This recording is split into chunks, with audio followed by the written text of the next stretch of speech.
সবাই ঘুমিয়ে যাবে, সবাই শান্তিতে থাকবে।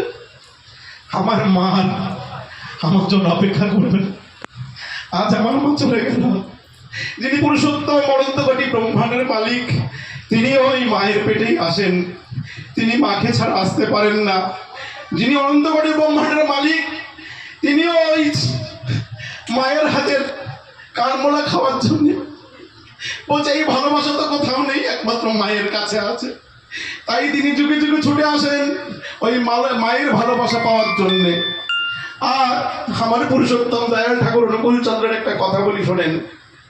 আপনারা তো মেমোরিয়াতে যান, ঠাকুর বাড়িতে দেখবেন লেখা আছে, মা গো কত আশা নিয়ে আমি এই ঘরটি তৈরি করেছিলাম মা, আমি সম্পূর্ণ করতে পারলাম না।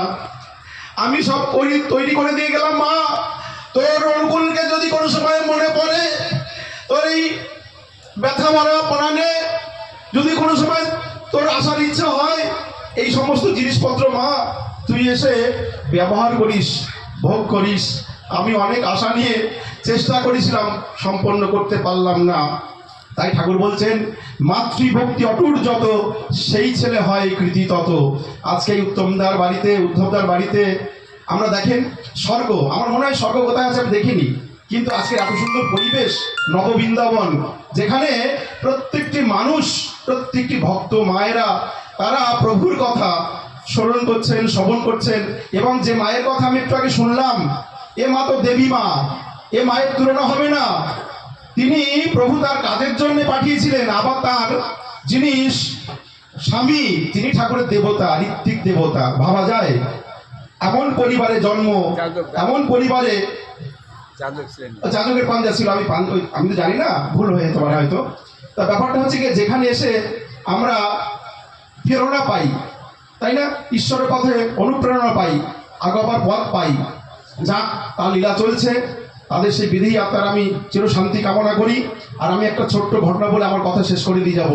তিনি কিভাবে তার লীলাটা সম্পন্ন করেন, সেটা হচ্ছে গিয়ে দেখেন আপনারা লুৎফর রহমানের নাম শুনেছেন। এই লুৎফর রহমান সে অল্প বয়সে তাকে সংসার করছে না, বিবাহ করছে, তার সংসারের প্রতি কোনো মোহ নেই। তখন তাকে বাড়ি থেকে বিবাহ দিল, কিন্তু তাতেও তার সংসারের প্রতি টান আসছে না, অগত্যা।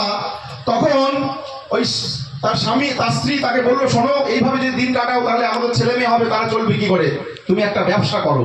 তখন বলে কি করতে হবে, বললো কুষ্টিয়া থেকে তুমি কাপড় এনে বিক্রি করো।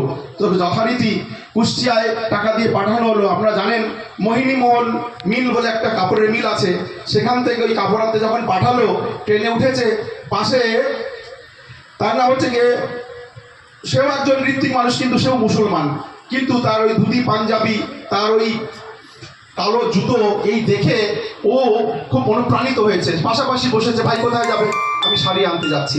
কোথায়, কুষ্টিয়ায়। আমি তো যাচ্ছি আমার গুরুর বাড়ি সেখানে। এই যে দুজনের মধ্যে যাজন প্রক্রিয়া শুরু হলো।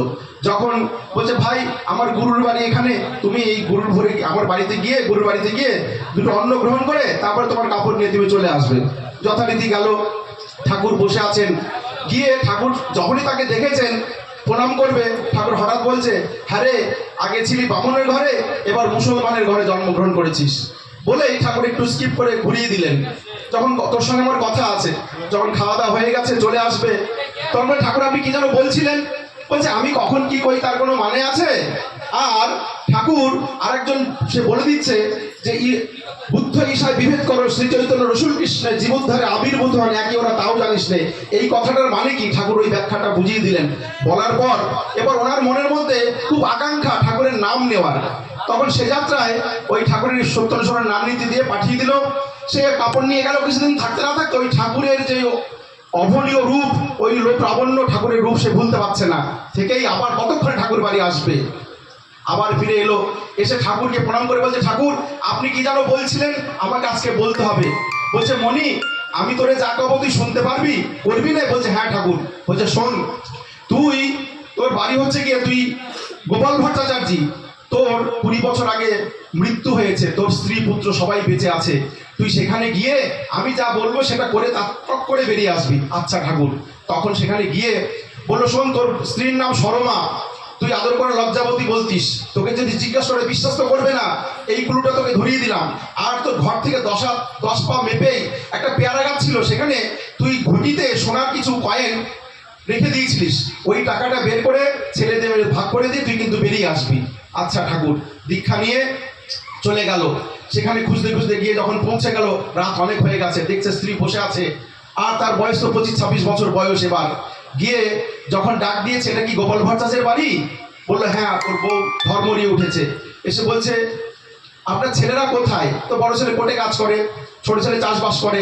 এই কথা বিনিময় করতে করতে তারা বাড়িতে চলে এসছে। এবার বলছে আপনার স্বামীর 20 বছর আগে জ্বরে মারা গেছেন না? বলছে হ্যাঁ। তুমি জানলে কি করে? বলছে না, আমি বলছি আর কি। বলছে বড় খোকা ভালো আছে? এই মুখ থেকে এবার বড় খোকা বেরিয়ে গেছে।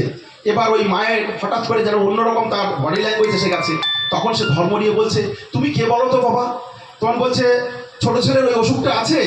এই বলতে বলতে যখন বলছে যে আমি সেই গোপাল ভট্টাচার্য, আমি এইভাবে মারা গিয়েছিলাম। বলছে তুমি যে গোপাল ভট্টাচার্য, আমরা বুঝবো কি করে? আমাকে তুমি কি বলে ডাকতে বলো দেখি। তখন বলছে তোমাকে আমি সরমা বলে ডাকতাম, লজ্জাবতী বলে ডাকতাম, তোমার নাম সরমা। তখন সেই মা হাউ মাউ কান্নাকাটি শুরু করে দিয়েছে। বড় ছেলে এতক্ষণ বিশ্বাস করছিল না, সেও বিশ্বাস করিল। তখন বলছে বাবা আমার একটুখানি কাজ বাকি আছে, তুমি এখান থেকে 10 পা মেপে, ওখানে আমাদের একটা পেয়ারা গাছ ছিল না? ওর মা তো আর কোনো কথাই নেই। তখন সেই বলছে একটা কোদাল নিয়ে এসে তুমি তো খোঁড়ো দাও বাবা। যখন ঘুরেছে একটা ঘটি, বলছে এই ঘটিটা তো আমার বিয়ের সময় দিয়েছিল, আমি খুঁজছিলাম আমার শাশুড়ি কোথায় রেখেছে। যখন সেই ঘটি বেরোলো, তাতে সোনার কয়েন বের করে নিয়ে এসে ঢেলেছে। তখন বলছে আপনি এটাকে ভাগ করুন, 4টে ভাগ করুন। বলছে না, এটা 3টে ভাগই হবে, তোমাদের 2 ভাই আর মায়ের। আর আমি যে সম্পদ পেয়েছি বাবা, ওই সম্পদের কাছে এই সম্পদের কোনো মূল্য নাই, তাই আমি নিতে পারলাম না। তোমরা ভালো থাকো, সুখে থাকো, শান্তিতে থাকো। রাত অনেক হয়ে গেছে। বলছে ঘরে তাকে শোয়ার জন্য বিছানা করে দিয়েছে। বলছে বাবা আমার বিছানায় শোয়ার উপায় নেই, আমাকে বারান্দায় একটা মাদুর বিছিয়ে দাও। যখন ওই মাদুর বিছিয়ে দিয়েছে, রাত হয়ে গেছে, শুয়ে পড়েছে। সকালবেলায় ভোর হতে না হতে ঠাকুর দৈব বেনে করছে, এই লুৎফার ওঠ, বাড়ি যা। ধর্মরি উঠে কাউকে না জানিয়ে চোখে জল মুছতে ভিতরে বাড়ি ফিরে এলো। তা আমাদের কিন্তু প্রভুর কাছে রয়েছি, তাকে যারা ভালোবাসেন, ইষ্টভীতি করেন, সস্তানি করেন, যজন যাজন ইষ্টভীতি করেন, আর আচার্য দর্শন করতে যান, তাদের কিন্তু কোনো আর চিন্তা নেই। আমরা তাকে নিয়ে আছি। সবাই ভালো থাকেন, সুখে থাকেন, শান্তি থাকেন। আমায় ক্ষমা দেবেন। জয় গুরু বন্দে পুরুষোত্তম।